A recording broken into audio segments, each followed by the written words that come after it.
Okay, अब हम start करते हैं। जो थर्ड टॉपिक जो अपना है, अब ऊपर के सेकंड टॉपिक की वीडियो में पहले डाल चुका हूँ बहुत अच्छे तरीके से। थर्ड टॉपिक है अपना भौतिक प्रदेश, जिसमें थोड़ा सा टाइम लगेगा, 16 से 47 पेज तक है, तो काफ़ी पेज है। तो अपन चलते हैं।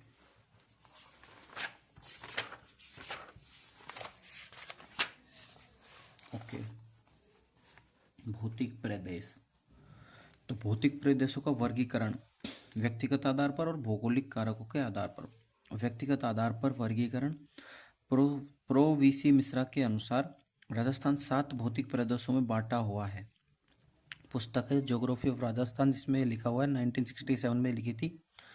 नहरी प्रदेश, शुष्क, अर्ध शुष्क, अरावली, पूर्वी कृषि एवं औद्योगिक प्रदेश, चंबल एवं बीहड़ प्रदेश, दक्षिण पूर्वी कृषि प्रदेश। ये इस तरीके से वर्गीकरण है। शुष्क प्रदेश, नहरी प्रदेश, अर्ध शुष्क प्रदेश, अरावली प्रदेश, दक्षिण पूर्वी कृषि प्रदेश, पूर्वी कृषि एवं औद्योगिक प्रदेश एवं चंबल एवं बीहड़ प्रदेश हाड़ौती में, है ना। भौगोलिक कारकों के आधार पर वर्गीकरण। भौगोलिक कारकों उच्चावच एवं जलवायु के आधार पर राजस्थान को 4 भौतिक प्रदेशों में बांटा गया है। उच्चावच के आधार पर अरावली, हाड़ौती, पूर्वी मैदान, और जलवायु के आधार पर मरुस्थल। उत्तरी पश्चिमी मरुस्थल, ये अपना अरावली आ गया, ये अपना पूर्व मैदान आ गया, ये अपना हाड़ौती आ गया। ठीक है।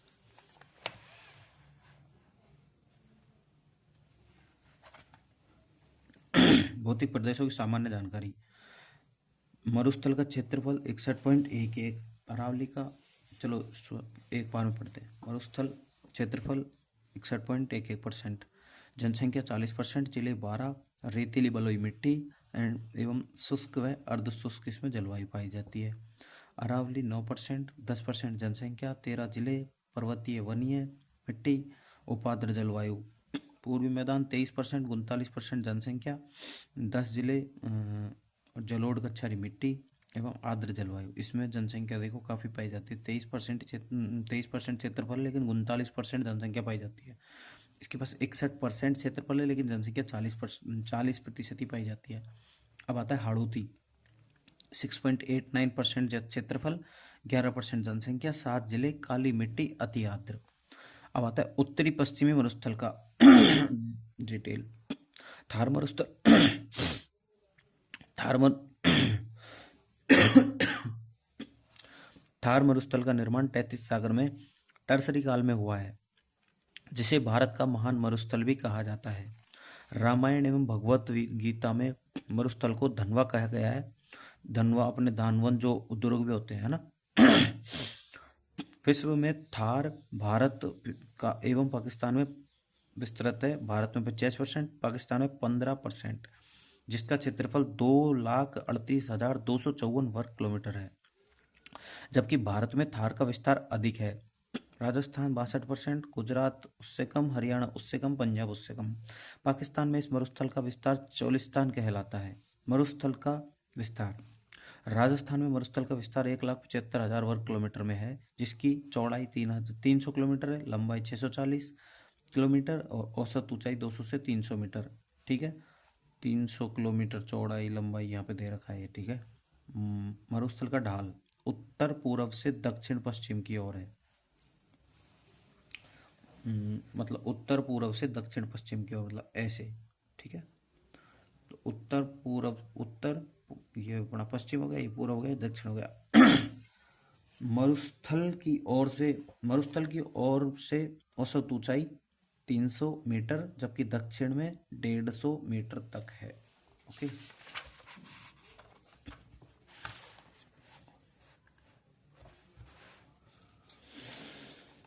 आता है मरुस्थल का अध्ययन। मरुस्थल को अध्ययन की दृष्टि से 2 भागों में विभाजित किया गया है। उच्चावच के आधार पर, जलवायु के आधार पर। उच्चावच के आधार पर मरुस्थल को पुनः 4 भागों में विभाजित किया गया है। महान मरुस्थल, बाड़मेर, बीकानेर, जैसलमेर प्रदेश। लघु मरुस्थल क्षेत्र, अर्धशुष्क मरुस्थल प्रदेश। महान मरुस्थल यह राजस्थान की अंतर्राष्ट्रीय सीमा पर विस्तृत बालू का स्तूप युक्त प्रदेश है, भारत और पाक। ठीक है। बाड़मेर, बीकानेर, जैसलमेर प्रदेश। महान मरुस्थल के मध्य पूर्वी भाग में चट्टानी मरुस्थल का विस्तार है, जिसको अपन ये अपना ये वाला पार्ट आ जाता है, ये वाला। लघु मरुस्थल क्षेत्र चट्टानी मरुस्थल क्षेत्र के पूर्व में बीकानेर से कच्छ की खाड़ी तक विस्तृत है। ये रहा। ठीक है। अर्धशुष्क मरु प्रदेश अरावली के पश्चिम में लूणी बेसिन एवं शेखावाटी क्षेत्र में विस्तृत है। ठीक है। ये यहाँ पे ये रही अरावली के पश्चिम है ना, ये अरावली है, ये पश्चिम है। जलवायु के आधार पर राजस्थान को दो भागों में बांटा गया है। शुष्क मरुस्थल राठी प्रदेश, जिसको अपन बोलते हैं, वर्षा 0 से 25 किलोमीटर, क्षेत्रफल 1,00,000 वर्ग किलोमीटर। बी है इसमें अर्धशुष्क मरुस्थल बांगड़ प्रदेश, वर्षा है इसमें 25 से 50 सेंटीमीटर, क्षेत्रफल है इसका 75,000 वर्ग किलोमीटर। अब आता है अपना शुष्क मरुस्थल राठी प्रदेश, जिसको अपन बोलते हैं, इसका डिटेल। शुष्क मरुस्थल राठी प्रदेश 25 सेंटीमीटर से कम वर्षा वाले क्षेत्र को शुष्क मरुस्थल कहा जाता है। शुष्क मरुस्थल को राठी प्रदेश भी कहा जाता है क्योंकि यहाँ राठी नस्ल की गाय पाई जाती है। विस्तार जैसलमेर, बीकानेर, बाड़मेर, जोधपुर एवं पश्चिमी चूरू। इसे अध्ययन की दृष्टि से पुनः दो भागों में बांटा गया है। बालू का स्तूप मुक्त जो कि 41.5% है, और बालू का स्तूप युक्त जिसे 58.5% क्षेत्रफल है इसका। मतलब इसमें नहीं होते, इसमें होते हैं। मुक्त युक्त बालू का स्तूप मुक्त प्रदेश, यहाँ बालू का स्तूप नहीं पाए जाते हैं क्योंकि यह पथरीला मरुस्थल पाया जाता है जिसे हमादा कहते हैं। राजस्थान में हमादा का विस्तार मुख्यतः जैसलमेर, पोखरण, रामगढ़, लोद्रवा, फलोदी का दक्षिणी पश्चिमी भाग और बाड़मेर का उत्तरी भाग। ओके। बालू का स्तूप मुक्त प्रदेशों की भौगोलिक विशेषताएं, इसमें अपन को मिला है अक्कलवुड फॉसिल पार्क, अवसादी चट्टानी समूह, जलपट्टी लाठी सीरीज। अक्कलवुड फॉसिल पार्क स्थिति राष्ट्रीय मरु उद्यान जैसलमेर। जीवाश्म का निर्माण काल जुरासिक काल 18 करोड़ 180 मिलियन वर्ष पूर्व। लकड़ी के ये जीवाश्म भारत व राजस्थान में प्राचीनतम है। अब आता है अवसादी चट्टानी समूह। शुष्क मरुस्थल में अवसादी चट्टानों जैसे चूना पत्थर एवं बलुआ पत्थर की प्रधानता पाई जाती है शुष्क मरुस्थल में। ओके।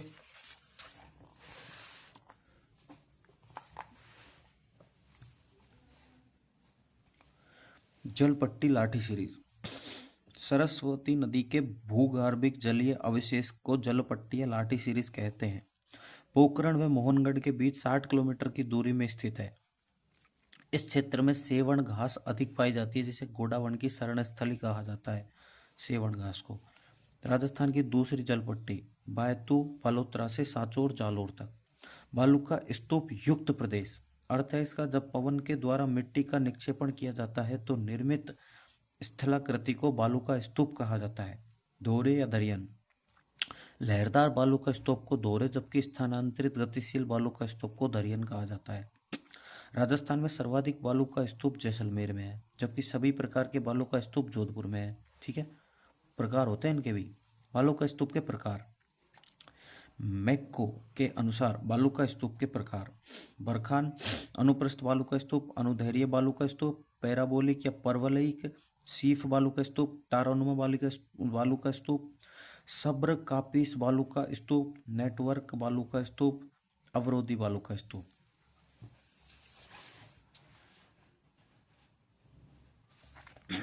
बरखान इंपॉर्टेंट है, बरखान। ठीक है, याद रखना, लिख भी रखा है बरखान इंपॉर्टेंट। इसकी चौड़ाई जो होती है 100 से 200 मीटर होती है।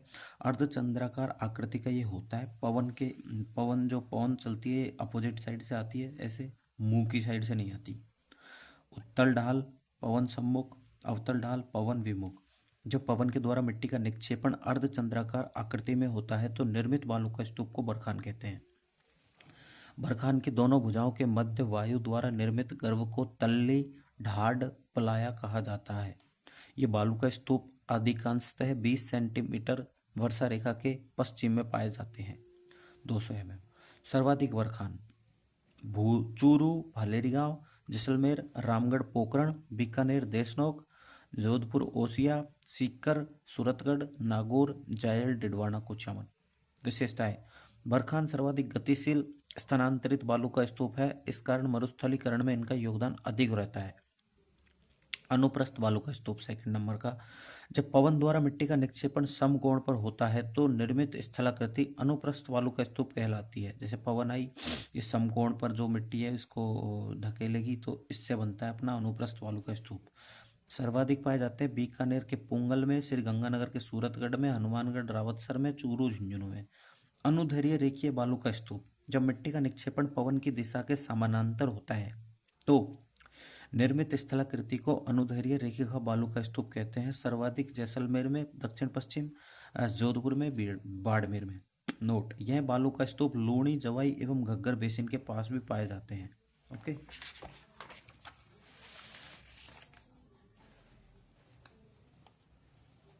अब आते हैं अपन पैराबोलिक या परवलयिक बालू का स्तूप पे। पैराबोलिक बालू का स्तूप बरखान के विपरीत तथा बालों की क्लिप आकृति के मतलब बालों की क्लिप आकृति के समान बनते हैं।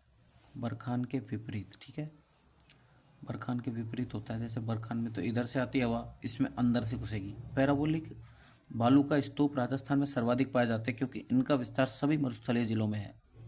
सीफ बालू का स्तूप जब बरखान के निर्माण के समय पवन की दिशा में परिवर्तन होता है तब बरखान की एक भुजा आगे की ओर बढ़ जाती है जिससे निर्मित स्थलाकृति को सीफ बालू का स्तूप कहा जाता है। समकोणीय बालू का स्तूप, अनुप्रस्थ बालू का स्तूप, बरखान बालू का स्तूप, पैराबोलिक बालू का स्तूप। समानांतरीय बालू का स्तूप, अनुदैर्घ्य बालू का स्तूप, सीफ बालू का स्तूप।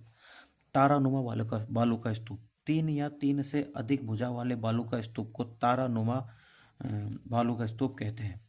निर्माण अनियमित हवाओं के कारण सर्वाधिक जैसलमेर के मोहनगढ़ में, श्रीगंगानगर के सूरतगढ़ में एवं बीकानेर में। पवन पवन पवन पवन पवन चारों तरफ से आती है।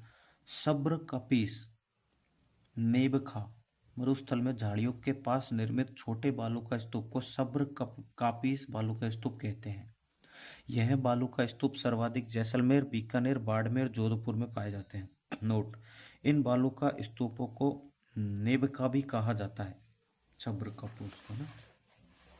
अब आता है नेटवर्क बालू का स्तूप। नेटवर्क बालू का स्तूप, एक दूसरे से जुड़े हुए बालू का स्तूपों को नेटवर्क बालू का स्तूप कहा जाता है। यह बालू का स्तूप सर्वाधिक जैसलमेर, बीकानेर, जोधपुर एवं हिसार, भिवानी, हरियाणा तक विस्तृत है। अवरोधी बालू का स्तूप, अरावली की पहाड़ियों के अवरोध के कारण निर्मित बालू का स्तूप अवरोधी बालू का स्तूप कहलाते हैं। ये बालू का स्तूप अवरोध पहाड़ी के दोनों तरफ पवन सम्मुख एवं पवन विमुख ढाल पर पाए जाते हैं। इन बालू का स्तूपों में जीव अवशेष भी पाए जाते हैं, इस कारण इन्हें जीव अवशेष अवरोधी बालू का स्तूप भी कहा जाता है। ये टीले स्थिर होते हैं जिन पर विस्तृत वनस्पति आवरण होता है। सर्वाधिक पुष्कर, बूढ़ा पुष्कर, नागपहाड़ अजमेर, बिचून पहाड़, जोबनेर जयपुर, सीकर, कुचामन की पहाड़ियाँ आदि। अर्ध शुष्क मरुस्थल बांगड़ प्रदेश, शुष्क मरुस्थल 25 सेंटीमीटर व अरावली क्षेत्र 50 सेंटीमीटर के मध्य स्थित भूभाग को अर्ध शुष्क मरुस्थल बांगड़ प्रदेश कहा जाता है। ओके, अर्ध शुष्क मरुस्थल का अध्ययन, अध्ययन की दृष्टि से अर्ध शुष्क मरुस्थल को पुनः 4 भागों में विभाजित किया गया है। लूणी बेसिन, नागौरी उच्च भूमि, शेखावाटी अंतर प्रवाह क्षेत्र, घग्गर बेसिन। देखो अर्ध शुष्क मरुस्थल का अध्ययन, अध्ययन की दृष्टि से अर्ध शुष्क मरुस्थल को पुनः 4 भागों में विभाजित किया गया है। एक तो लूणी बेसिन, एक नागौरी उच्च भूमि, एक शेखावाटी अंतर प्रवाह क्षेत्र, एक घग्गर बेसिन। ये पूरा अरावली का पार्ट है, ठीक है। लूणी बेसिन आता है।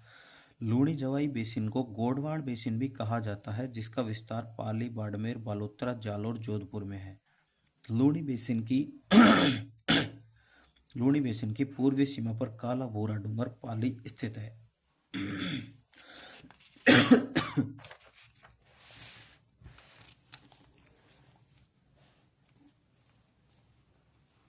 विशेषता, नेहड़ रण, यह लूणी बेसिन में जालोर जिले में स्थित है। अन्य रण पचपदरा, सनवरला, कपराना। अब आता है लवणीय पादप, इस बेसिन में लवणीय पादप मुख्यतः बालोतरा में पाए जाते हैं। अब आता है रोही, लूणी नदी एवं अरावली के मध्य स्थित उपजाऊ मैदान को रोही कहते हैं। रोही, लूणी नदी एवं अरावली के मध्य स्थित उपजाऊ मैदान को रोही बोलते हैं। बजादा, शुष्क एवं अर्धशुष्क क्षेत्र में पर्वतपदीय भाग में जलोढ़, पंख, गाद या मलबा का मैदान को पजादा बोलते हैं। इंसेलबर्ग, जर्मन भाषा में इनसेल द्वीप होता है। मरुस्थल में अपरदन के बाद शेष रही द्वितीय चट्टान पहाड़ी को इनसेलबर्ग कहा जाता है। एग्जाम्पल है इसके जालोर एवं बाड़मेर की पहाड़ियाँ। ठीक है, अब आता है नागौर उच्च भूमि। नागौरी उच्च भूमि। नागौरी उच्च भूमि का विस्तार नागौर, डेडवाना, कुचामन एवं आंशिक रूप से अजमेर में भी स्थित है। औसत ऊंचाई 300 से 500 मीटर है। विशेषता कुबड़ एवं बांका पट्टी। यह नागौर व अजमेर के मध्य स्थित है, जहां फ्लोराइड अधिक पाया जाता है, जिस कारण से यहाँ फ्लोरोसिस बीमारी देखी जाती है। ओके। लवणीय खारे पानी की झीलें इस क्षेत्र में अधिक पाई जाती हैं। अब आता है शेखावाटी अंतःप्रवाह क्षेत्र। इस क्षेत्र का विस्तार चूरू, सीकर, झुंझुनू एवं उत्तरी नागौर में है। औसत ऊंचाई 450 मीटर। इस क्षेत्र में लवणीय गर्त भी पाए जाते हैं, जिसमें प्रमुख ताल छापर, सुजानगढ़, पणिहारा एवं डिडवाना है। विशेषताएं जोहड़। शेखावाटी क्षेत्र में पानी के कच्चे कुओं को जोहड़ कहते हैं। Okay, go to the next page.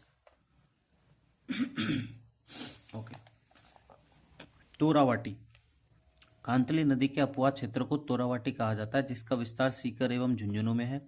Sir. Shekhawati में मानसून के दौरान बनने वाले तालाब को सर कहा जाता है। बीड़।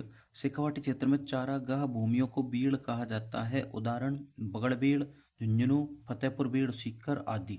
घग्गर बेसिन। यह बेसिन गंगानगर, हनुमानगढ़ व अनूपगढ़ में स्थित है। घग्गर बेसिन, घग्गर नदी यहाँ से निकलती है ना, एमपी में, शिवालिकगंज से। विशेषताएं नाली पाट, हिमाचल प्रदेश, सॉरी। विशेषताएं नाली या पाट। हनुमानगढ़ में घग्गर नदी को नाली या पाट कहते हैं। काठी या बग्गी। घग्गर बेसिन के चिकनी एवं उपजाऊ मिट्टी को काठी या बग्गी कहा जाता है। प्रमुख उत्पादित फसलें गेहूं, चावल, कपास, गन्ना है। मरुस्थल संबंधित महत्वपूर्ण बिंदु। पहला, पलाया झील एवं खड़ीन झील। मरुस्थल में अस्थायी पानी की झीलों को पलाया झील कहा जाता है, जबकि पश्चिमी राजस्थान, जैसलमेर में पालीवाल ब्राह्मणों द्वारा निर्मित झीलों को खड़ीन कहा जाता है। ठीक है, पलाया झील एवं खड़ीन झीलें सर्वाधिक जैसलमेर में पाई जाती है। थली, तो ऊपर का उठा हुआ भाग थड़ी, नीचे का पलाया जो कि अस्थायी झील में कन्वर्ट हो जाता है। पालीवाल ब्राह्मणों द्वारा ये निर्मित हो गया खड़ीन। ठीक है।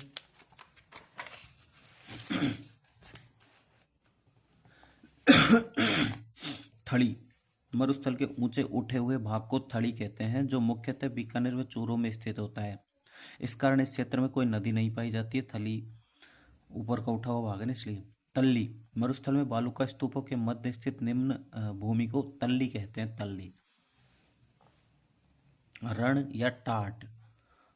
मरुस्थल में लवणीय, दलदलीय एवं अनुपजाऊ भूमि व झीलों को रण, टाट या ढाड कहते हैं। लवणीय, दलदलीय एवं अनुपजाऊ भूमि। कारण माइकासिस्ट की चट्टानें, इसलिए ये लवणीय, दलदलीय एवं अनुपजाऊ भूमि बनती है। राजस्थान में सर्वाधिक रण जैसलमेर, बाड़मेर में है। राजस्थान के प्रमुख रण चूरू में ताल छापर, परिहारा, पड़िहारा, फलोदी, बाप, फलोदी। जैसलमेर में भाकरी, पोकरण। बालोतरा में थोब, पंचपदरा। बाड़मेर में रेडाणा। ये रहे सब के सब जैसलमेर, बाड़मेर, बालोतरा, फलोदी, चूरू। ठीक है। नखलिस्तान मरु उद्यान। मरुस्थल में जहाँ जल बेसिन पाए जाते हैं वहाँ वनस्पति उत्पन्न हो जाती है। इसे नखलिस्तान या मरु उद्यान कहा जाता है। उदाहरण कोलायत झील बीकानेर, गजनेर बीकानेर, गड़ीसर जैसलमेर। ओके, आया समझ।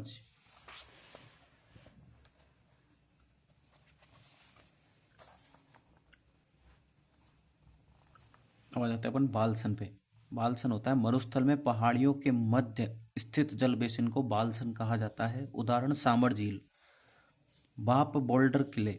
हिमानी या हिमनद के द्वारा जमा किए गए बड़े कंकड़ पत्थर या बारीक अवसाद को बोल्डर किले कहा जाता है। निर्माण काल हुआ था इसका परमो कार्बोनिफेरस काल। स्थित है फलोदी में। अब आता है पीवड़ा। सांप की एक प्रजाति है जिसका रंग पीला होता है। ये सर्वाधिक जैसलमेर में पाए जाते हैं। मरुस्थल का मार्च। मरुस्थल का आगे बढ़ना या गतिशील होना मरुस्थल का मार्च कहलाता है। दिशा दक्षिण पश्चिम से उत्तर पूर्व हरियाणा तक। नोट, मरुस्थल के स्थानांतरण में सर्वाधिक योगदान बरखान बालू का स्तूप का है। हाल ही में जैसलमेर जेठवाई में आईआईटी रुड़की एवं जीएसआई के द्वारा प्राचीन 16.7 करोड़ वर्ष पूर्व डायनासोर के जीवाश्म खोजे गए, जिसे थोरोसोरस इंडिकस नाम दिया गया है। ठीक है। मरुस्थल का महत्व, नवीकरणीय ऊर्जा, खनिज संसाधन, परमाणु परीक्षण स्थल, सैन्य प्रशिक्षण स्थल, पशु संपदा, नमक उत्पादन, पर्यटन, जैव विविधता।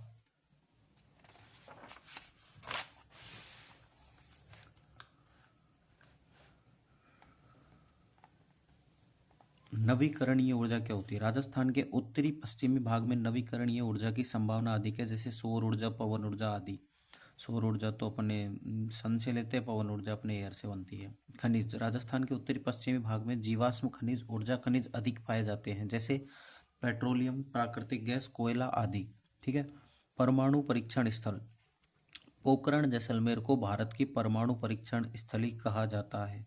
सैन्य परीक्षण स्थल, चांदन फील्ड फायरिंग रेंज जैसलमेर, महाजन फील्ड फायरिंग रेंज बीकानेर। पशु संपदा, राजस्थान के मरुस्थलीय क्षेत्र में पशुधन अधिक पाया जाता है। प्रमुख जिले बाड़मेर या जोधपुर। नमक संपदा, मरुस्थल में नमक अधिक उत्पादित होता है क्योंकि यहाँ खारे पानी की झीलें अधिक पाई जाती हैं।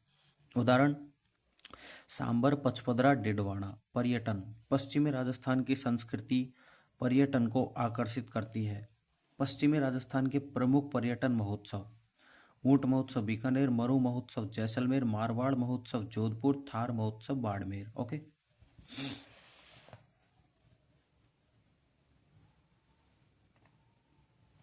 अब आ जाते हैं अपन जैव विविधता पे। विश्व के अन्य मरुस्थलों की तुलना में थार मरुस्थल में अधिक जैव विविधता पाई जाती है।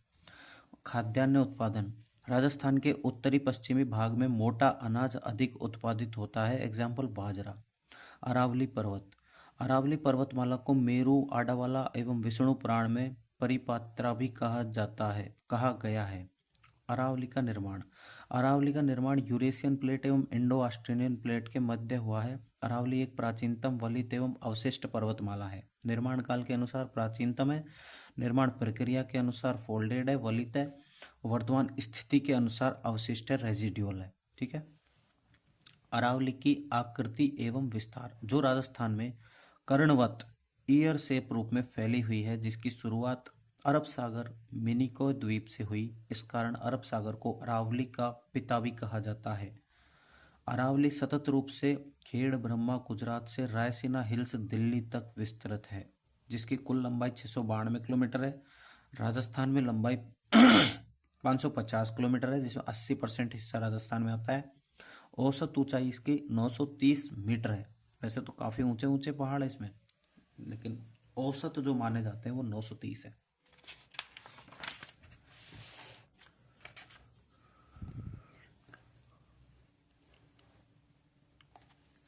राजस्थान में अरावली का विस्तार, झुंझुनू, सीकर, जयपुर, कोटपुतली, बहरोड़, खैरथल, तिजारा, जिसका प्रस्तावित नाम भरतृनगर कर दिया गया है, अलवर और दौसा। ये तो आते हैं उत्तरी अरावली में।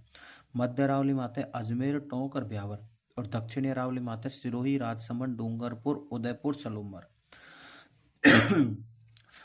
ठीक है। अरावली की दिशा, दक्षिण पश्चिम से उत्तर पूर्व की ओर। ये रही अरावली की दिशा, दक्षिण पश्चिम से उत्तर पूर्व की ओर। ठीक है। खेड़ ब्रह्मा गुजरात जो यहाँ पड़ता है, यहाँ से स्टार्ट होकर रायसीना हिल्स नई दिल्ली तक जाती है। खेतड़ी झुंझुनू से अपने राजस्थान में इधर से एंटर होती है, और सिरोही माउंट आबू से यहाँ से एंटर होती है। इसका पॉइंट है ना। अरावली की चौड़ाई दक्षिण पश्चिम से उत्तर पूर्व की ओर जाने पर कम होती है, दिख ही रहा है। अरावली का अध्ययन की दृष्टि से अरावली को 3 भागों में बांटा जाता है। ठीक है। दक्षिणी अरावली, मध्य अरावली, उत्तरी अरावली। उत्तरी अरावली में रघुनाथगढ़ सीकर 1055 मीटर की ऊंची चोटी है, और यहाँ पे तारागढ़ पड़ती है 873 मीटर अजमेर में, टोडगढ़ पड़ती है 934 मीटर, गुरु सीकर पड़ती है 1722 मीटर, जो कि अरावली की सबसे ऊंची चोटी है, सिरोही में पड़ती है।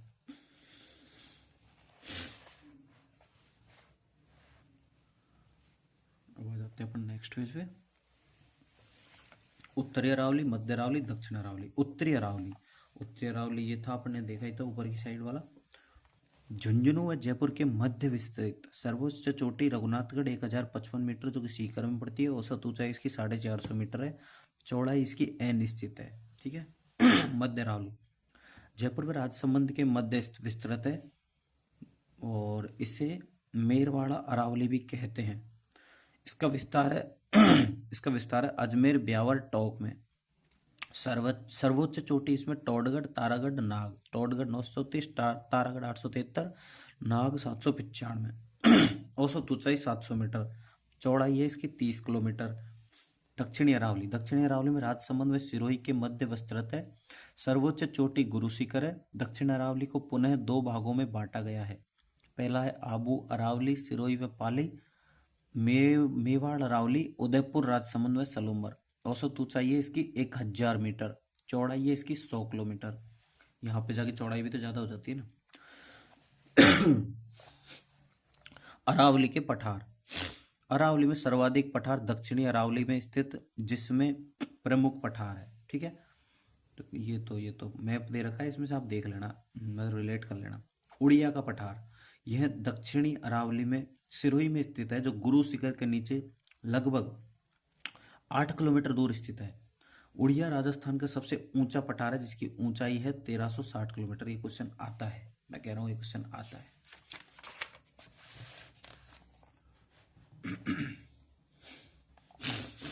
आबू पर्वत यह एक पठार है जो दक्षिणी अरावली में सिरोही में स्थित है। यह सिरोही का दूसरा सबसे ऊंचा पठार है। ऊंचाई है इसकी 1200 मीटर। इसकी लंबाई 19 किलोमीटर और चौड़ाई 8 किलोमीटर है। आबू पठार गुंबदाकार बैथोलिथ संरचना में है। अब आता है भोराट का पठार। यह कोम्बलगढ़ हिल्स राजसमंद व गोगुंदा हिल्स उदयपुर के बीच स्थित है। यह राजस्थान का दूसरा सबसे ऊंचा पठार है। ऊंचाई है इसकी 1225 मीटर। नोट: मेवाड़ अरावली की सबसे ऊंची चोटी जरगा भोराट क्षेत्र में स्थित है। भोराट को अरावली में जल विभाजक पठार भी माना जाता है। भोमट पठार, ये तो भोराट है, भोमट यह एक पहाड़ी एवं पठारी क्षेत्र है, जिसका विस्तार मुख्यतः डूंगरपुर एवं उदयपुर में है।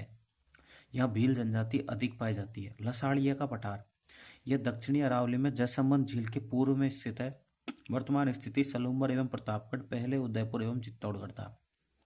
नोट: लसाड़िया का पठार एक उत्कात पठार है, बेडलैंड। क्रांसका एवं काकनवाड़ी पठार, ये पठार उत्तरी अरावली में सरिस्का अलवर में स्थित है। ठीक है। अरावली के दर्रे या नाल, पर्वतों के मध्य नीचा एवं तंग रास्ता जो पर्वतों के दोनों ओर के स्थानों को जोड़ता है, दर्रा या नाल कहलाता है। सर्वाधिक दर्रे दक्षिणी अरावली राजसमंद में पड़ते हैं।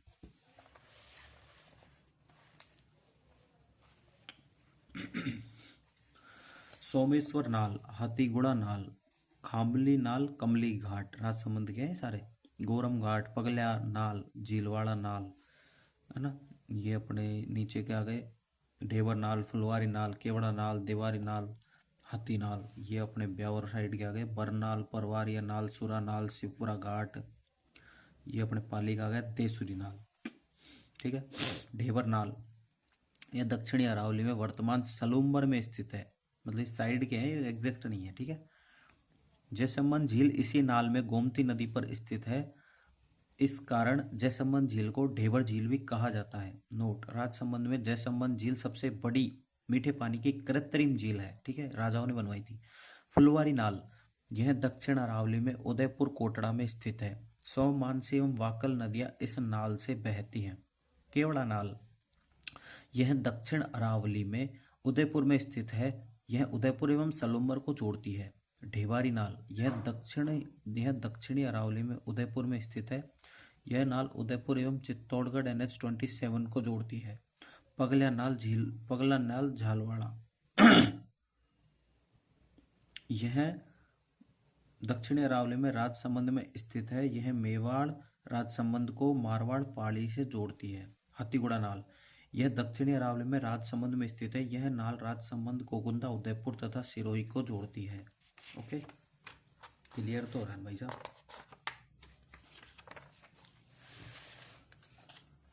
क्लियर हो जाएगा तो देखे जाओ बार बार, बस भाई 2x पे करके देख लिया करो। इससे क्या है ना, बार बार रिवीजन होगा, दिमाग में चीज़ें आएगी तो बाहर निकलेगी। या सारी नहीं निकल सकती ना। जेन्युइन नोट से सारे। देसुरी नाल, यह दक्षिण अरावली में पाली में स्थित है, जो पाली को चार भुजा नाथ मंदिर राजसमंद से जोड़ती है। बरनाल, यह मध्य अरावली में ब्यावर जिले में स्थित है। यह मारवाड़ जोधपुर पाली को मेरवाड़ा, ब्यावर व अजमेर से जोड़ती है। ये इसका मैप, रोड मैप भी दे रखा है, ठीक है। मारवाड़ मेरवाड़ा। बोरांग दर्रा, यह दक्षिणी अरावली में सिरोही के दक्षिण में स्थित है, जो सिरोही आबू को उदयपुर से जोड़ती है। अरावली की चट्टानें, राजस्थान की अरावली की भू आर्थिक संरचना का अध्ययन। A.M. हेरोन के अनुसार अरावली का निर्माण दिल्ली महासमूह चट्टानों से हुआ है, जिसमें शामिल चट्टानी समूह है अजबगढ़ समूह, अलवर समूह, रायलो समूह। अरावली का महत्व। मरुस्थलीकरण, अरावली एक अवरोधक के रूप में मरुस्थलीकरण को रोकती है। जैव विविधता, अरावली में जैव विविधता अधिक पाई जाती है क्योंकि यहाँ वनस्पति का विस्तार अधिक है। जनजातीय संरक्षण, राजस्थान की अधिकांश जनजातियां अरावली में पाई जाती हैं, इस कारण अरावली को जनजातियों की शरण स्थली भी कहा जाता है। ओके। प्रमुख जनजातियां मीणा, जयपुर, भील, उदयपुर, गरासिया, सिरोही। खनिज, अरावली क्षेत्र में धात्विक खनिज अधिक पाए जाते हैं क्योंकि अरावली का निर्माण धारवाड़ क्रम की चट्टानों से हुआ है। ओके। अपवाह तंत्र और नदियाँ, राजस्थान की अधिकांश नदियों का उद्गम अरावली से होता है। जल विभाजक रेखा, अरावली को राजस्थान की जल विभाजक रेखा कहा जाता है क्योंकि यह राजस्थान के अपवाह तंत्र को दो भागों में अरब सागर एवं बंगाल की खाड़ी में बांटती है। ठीक है। ये अरावली, ये दक्षिण पश्चिम में अरब सागर की नदियाँ, ये उत्तर पूर्व में बंगाल की खाड़ी की नदियाँ। सेवंथ आता है झील, राजस्थान की अधिकांश झीलें मीठे पानी की अरावली क्षेत्र उदयपुर में पाई जाती हैं। पर्यटन, अरावली पर्यटन को आकर्षित करती है क्योंकि प्रसिद्ध धार्मिक स्थल अजमेर, पुष्कर तथा hill station Mount Abu Aravalli में स्थित है। सभ्यता, अरावली को प्राचीन सभ्यता आहड़, गिलुंड, बैराट, गणेश्वर एवं नवीन नगरीय सभ्यताओं जयपुर, अजमेर, उदयपुर की जन्म स्थली कहा जाता है। योजना प्रदेश, अरावली पर्वतमाला को राजस्थान का योजना प्रदेश कहा जाता है क्योंकि सरकार की अधिकांश योजनाएं या बजट अरावली क्षेत्र से संबंधित होता है, जैसे वानिकी कार्यक्रम, झील संरक्षण, जनजातीय संरक्षण, पर्यटन विकास आदि। ओके।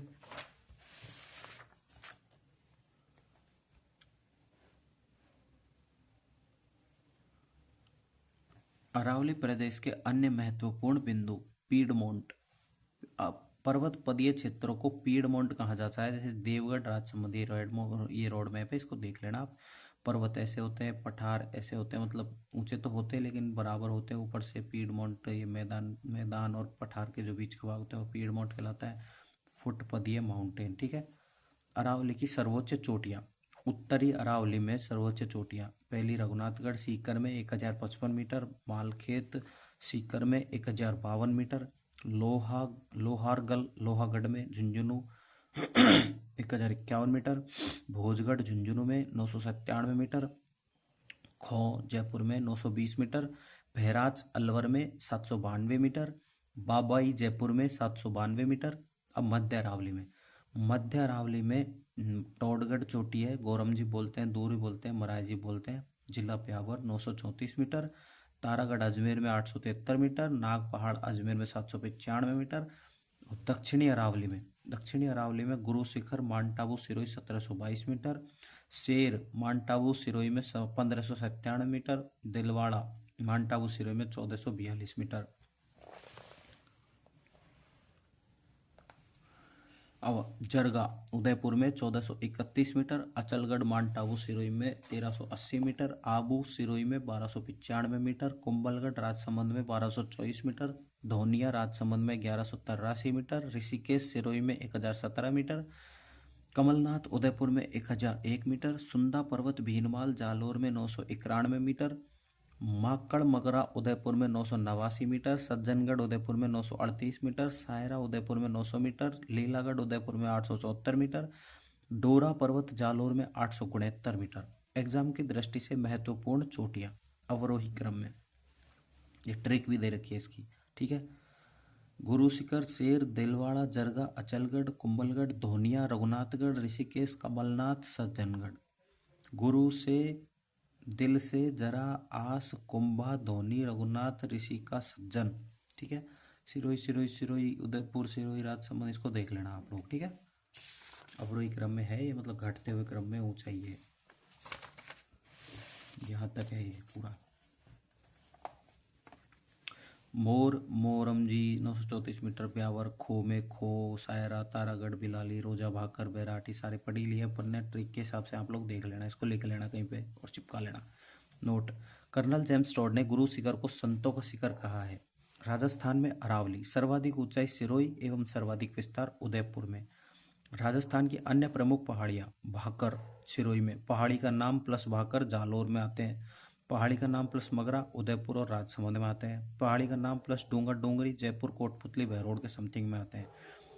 त्रिकुट पहाड़ी, सोनार दुर्ग जैसलमेर। चिड़िया टोक पहाड़ी, मेहरानगढ़ दुर्ग जोधपुर। त्रिकुट पर्वत करौली कैला देवी मंदिर। ओके। गोलाकार पहाड़ियाँ,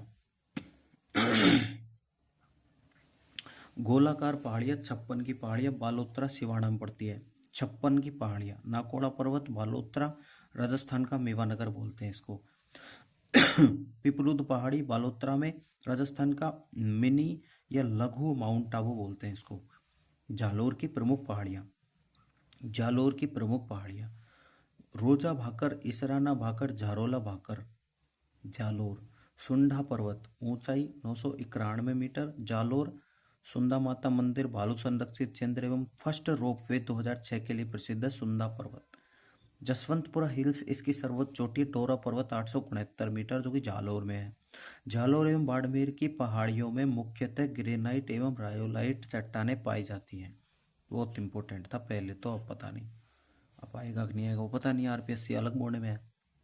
सिरोही की पहाड़ियाँ, भाकर दक्षिणी अरावली में, पूर्वी सिरोही में स्थित छोटी तीव्र ढाल एवं उत्खात पहाड़ियों को भाकर कहा जाता है, ठीक है। बेल का मगरा सिरोही, बेल का मगरा सिरोही अपन ने पढ़ा ही था, है ना।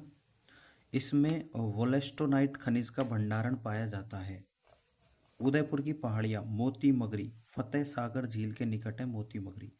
माछला मगरा दूसरा रोपवे 2008 में पिछोला झील दूध तलाई के निकट स्थित है। मनसा पूर्ण करणी माता मंदिर।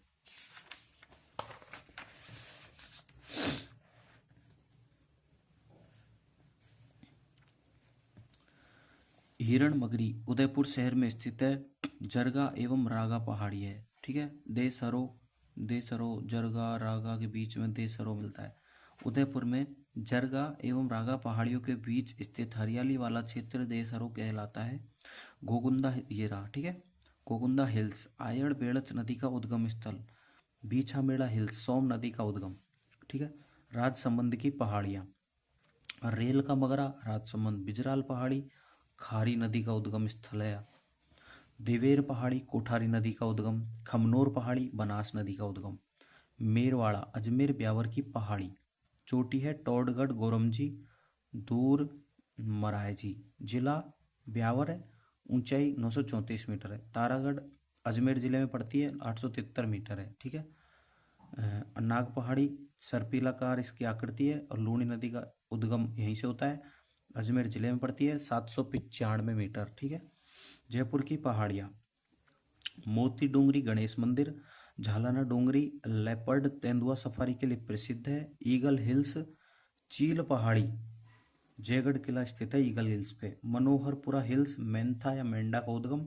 बरवाड़ा हिल्स जयपुर। बाबाई हिल्स, ठीक है, जयपुर में ही पड़ते हैं। नोट, चौथ का बरवाड़ा चौथ माता का मंदिर सीसा जस्ता के भंडारण। अब आती है कोटपुतली बहरोड की, कोटपुतली बहरोड की पहाड़ियाँ। सेवर हिल्स साबी नदी का उद्गम। महादेव डोंगरी गणेश डोंगरी भीम डोंगरी बीजक डोंगरी। बैराट हिल्स बाणगंगा नदी का उद्गम। बैराट सभ्यता विराटनगर से संबंधित पहाड़ियाँ ये हैं चारों। सीकर की पहाड़ियाँ, मालखेत या मालखेत पहाड़ी। खंडेला हिल्स कांतली नदी का उद्गम एवं यूरेनियम का भंडार खंडेला हिल्स है। काजल हिल्स जीर्ण माता मंदिर और सेवंथ रोपवे, ठीक है। हर्ष पर्वत हर्षनाथ मंदिर 13 पे आता है। अलवर की पहाड़ियाँ, हर्षनाथ पहाड़ी उदयनाथ पहाड़ी रूपारेल नदी का उद्गम है यहाँ से। बहराज पर्वत भानगढ़ हिल्स और सिरावास हिल्स। और 14 में आता है बूंदी की पहाड़ियाँ, आरावाला आडावाला पहाड़ी, भीलवाड़ा की पहाड़ियाँ, बीजासन हिल्स। नोट, बीजासन माता का मंदिर इंदरगढ़ बूंदी में है। राजस्थान में स्थित विशेष आकृति की पहाड़ियाँ, गोलाकार पहाड़ियाँ, बालोतरा में 56 पहाड़ियाँ।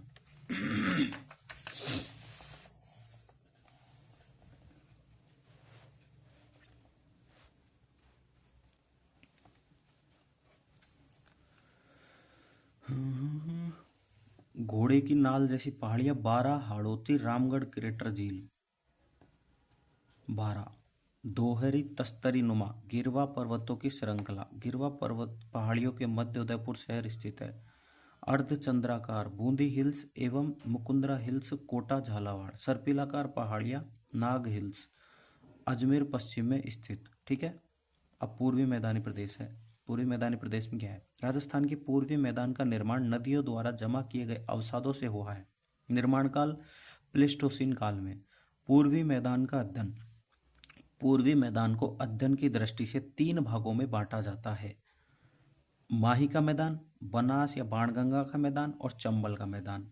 माही का मैदान राजस्थान के दक्षिणी मैदान को माही, भाटी, वागड़ का मैदान कहा जाता है। विस्तार बांसवाड़ा, डूंगरपुर, प्रतापगढ़ या कांठल का मैदान। ठीक है।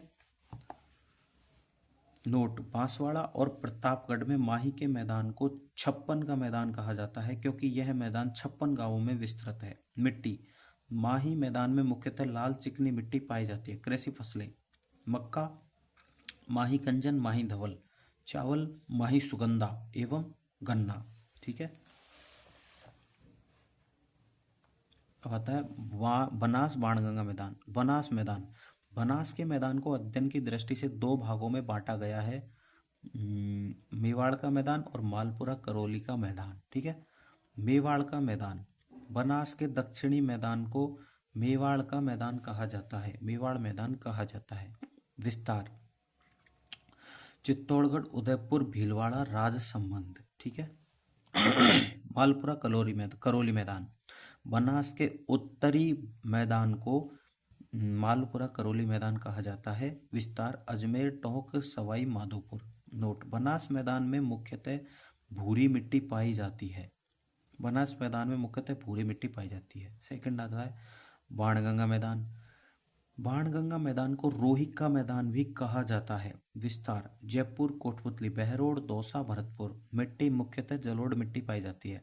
विशेषता, बाणगंगा मैदान में जनघनत्व अधिक पाया जाता है क्योंकि यहाँ सर्वाधिक उपजाऊ मिट्टी जलोढ़ मृदा पाई जाती है। चंबल का मैदान राजस्थान के दक्षिण पूर्व में स्थित, जिसे बीहड़ या डांग का मैदान भी कहते हैं। चंबल के अवनालिका अपरदन से निर्मित उत्खात स्थलाकृतियों बीहड़ कहलाती है। ठीक है। अवनालिका अपरदन से बनती है। ये मैप देख लिया करो तुम लोग। ठीक है। मैप से अच्छा आता है समझ में।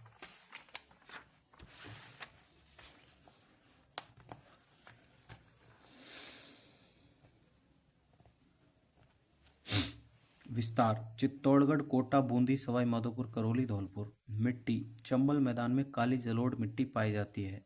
पूर्वी मैदान का महत्व, कृषि की उत्पादकता। पूर्वी मैदान में कृषि उत्पादकता अधिक पाई जाती है क्योंकि यहाँ सर्वाधिक उपजाऊ मृदा जलोढ़ पाई जाती है। जनघनत्व, यह जनघनत्व अधिक होता है क्योंकि यह अधिक उपजाऊ मिट्टी जलोढ़ से निर्मित है। ठीक है। भाई जलोढ़ मिट्टी उपजाऊ है तो वहीं तो जनघनत्व होगा, वहीं तो खाने पीने का सिस्टम बैठेगा, वहीं तो लोगों की आर्थिक स्थिति के लिए वो जिएंगे, कमाएंगे, खाएंगे, रहेंगे। आधारभूत अवसंरचना, पूर्वी मैदान में आधारभूत अवसंरचना अधिक विकसित है जैसे सड़क, विद्युत, परिवहन, शिक्षा, उद्योग। पूर्वी मैदान में अन्य भौतिक प्रदेशों की तुलना में उद्योग अधिक विकसित है जैसे जयपुर और अलवर। पक्षी जैव विविधता, पूर्वी मैदान में पक्षियों की प्रजातियां अधिक पाई जाती हैं जैसे बंद, बारेठा, केवलादेव, भरतपुर। अन्य महत्वपूर्ण बिंदु, दिशाओं के अनुसार राजस्थान के मैदानी भाग। ठीक है। ये सिंधु नदी हो गया, यमुना नदी, ये माही नदी, ये चंबल नदी, ये घग्गर, ये लूणी नदी, इनको ध्यान रखा करो। इनसे मतलब दिमाग में ये रहेंगे ना तो आप रिलेट कर पाओगे चीज़ों को। ठीक है। हाड़ौती का पठार या दक्षिण पूर्वी पठार। हाड़ौती पठार मालवा पठार का उत्तरी विस्तार है जिसका निर्माण बेसाल्ट लावा चट्टानों एवं विंध्यन शैली से हुआ है। निर्माण काल क्रिटेशियस काल। ओके,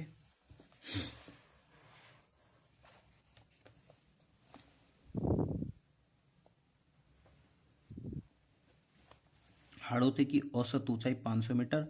हाड़ौती पठार के भौगोलिक स्वरूप में एक रूपता समानता नहीं पाई जाती है। इस कारण इसे अध्ययन की दृष्टि से 2 मुख्य एवं 5 उप प्रदेशों में विभाजित किया गया है। अब 2 मुख्य भाग इसके हैं, दक्कन का लावा पठार और विंध्यन का गार। ये रहे ना, दक्कन लावा पठार और विंध्यन का गार हाड़ौती में। ठीक है, जीबीएफ के बारे में भी अपन पढ़ेंगे। महान सीमांत भ्रंश है ये। ग्रेट बाउंड्री फॉल्ट जीबीएफ, महान सीमांत भ्रंश, यह एक भ्रंश है जो अरावली व हाड़ौती के मध्य स्थित है। यह वर्ल्ड हेरिटेज साइट में शामिल है। महान सीमांत भ्रंश हाड़ौती के उत्तर पश्चिम एवं अरावली के पूर्व में स्थित है। विस्तार चित्तौड़गढ़, भीलवाड़ा, कोटा, बूंदी, सवाई माधोपुर, करौली, धौलपुर। दक्कन लावा पठार, यह हाड़ौती के दक्षिण में स्थित है, जिसका विस्तार मालवा प्रदेश राजस्थान में, जहां मालवा पठार विस्तृत है। प्रतापगढ़, झालावाड़, ऊपर मालवा पठार, मालवा पठार का उत्तरी विस्तार भीलवाड़ा, बिजोलिया, चित्तौड़गढ़, भैंसरोडगढ़ के मध्य है। ठीक है,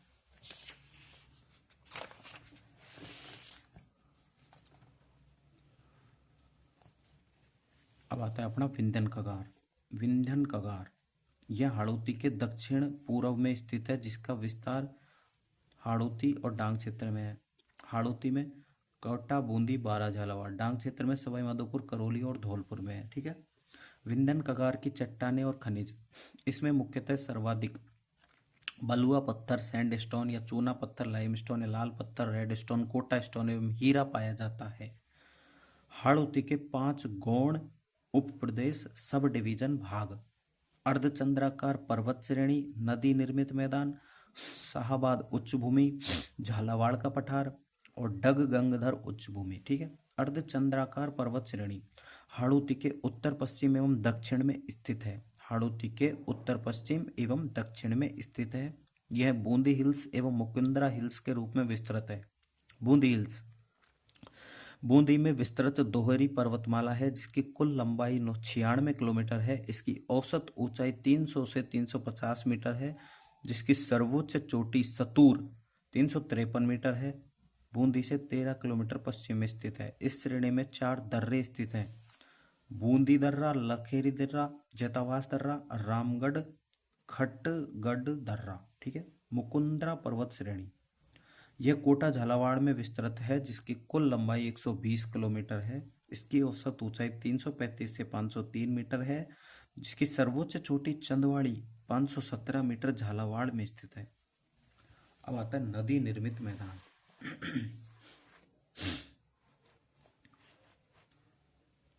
नदी निर्मित मैदान, यह मैदान चंबल एवं सहायक नदियों काली सिंध, पार्वती एवं मैज द्वारा निर्मित है। शाहाबाद उच्च भूमि, यह हाड़ौती के पूर्व में बारा में स्थित है। इस क्षेत्र में घोड़े की नाल जैसी पर्वत श्रेणी है, जिसके मध्य रामगढ़ क्रेटर झील स्थित है। इसकी सर्वोच्च चोटी कस्बा थाना है। इस क्षेत्र में मुख्यतः शहरिया जनजाति पाई जाती है। झालावाड़ पठार, यह मुकुंदरा श्रेणियों के दक्षिण में झालावाड़ में विस्तृत है, जिसकी औसत ऊंचाई 300 से 450 मीटर है। मिट्टी, यहाँ काली मिट्टी की प्रधानता है। डग गंगधर उच्च भूमि, यह हाड़ौती पठार के दक्षिण पश्चिम में स्थित है। इसकी पश्चिमी सीमा चंबल बनाती है। हाड़ौती का महत्व: कृषि उत्पादकता, हाड़ौती क्षेत्र में उच्च कृषि उत्पादकता पाई जाती है, क्योंकि यहाँ उपजाऊ मिट्टी काली मिट्टी पाई जाती है। जन घनत्व, यहाँ जन घनत्व अधिक पाया जाता है, क्योंकि यहाँ उपजाऊ मिट्टी पाई जाती है। खनिज, हाड़ौती में मुख्यतः पत्थर वाले खनिज अधिक पाए जाते हैं, जैसे बलुआ पत्थर, चूना पत्थर, रेडस्टोन, धौलपुर पत्थर। जल की उपलब्धता या सतही जल, इस क्षेत्र में जल उपलब्धता अधिक है, क्योंकि इस भौतिक प्रदेश में नदियाँ अधिक पाई जाती है। जलीय जैव विविधता, हाड़ौती क्षेत्र में जैव विविधता अधिक पाई जाती है, जैसे घड़ियाल, मगरमच्छ, ऊदबिलाव, गांगेसूस, डॉल्फिन, गैंगेटिक्सूस, सर्वाधिक गंगा नदी में। ओके, गांगेसूस। और ये हो गया है ना, हाँ क्लियर हो गया, और क्या ठीक है, आया समझ। पूरा पढ़ा दूंगा पूरा, इससे मतलब बाहर ना, इससे बाहर जा सकता है तो 0.0001% जा सकता है। वो किसी भगवान पे भी नहीं आएगा, वो मास्टरों पे भी नहीं आएगा। ठीक है, तो इसको पढ़ लो, बार बार पढ़ लो, इससे बार कुछ नहीं है, इसको रट के भगा दो। हाँ, देसी हूँ भाई मैं। ठीक है, ओके। सब्सक्राइब कर लो, दोस्तों को बताओ कि भाई नोट से बढ़िया पढ़ाई चल रही है, तो यहाँ पे आके पढ़े, चैनल को सब्सक्राइब करें, दोस्तों को बताएं, हमें भी उससे पोटेंशियल मिलता है। ओके, मैं खुद स्टूडेंट हूँ अभी तो। ठीक है।